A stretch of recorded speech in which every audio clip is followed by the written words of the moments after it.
Hindi lamang liwanag, kundi bagong pag-asa ang taunang Pasko sa Kapitolyo sa Cotabato Province. Sa pagdiriwang ng pinamagatang Lights of Joy, muling pinatunayan ng pamahalaang panalawigan na kaya nitong bumuo ng diwa ng bayanihang pamasko sa pamamagitan ng malikhaing pag-recycle.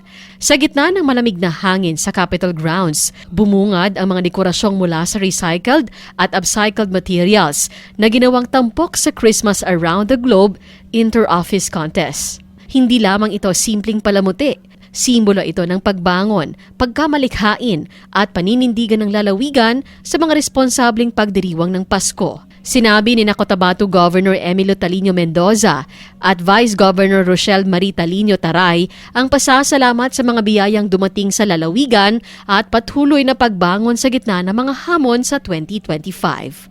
Cherry May Tapia, NDBC Bida Balita.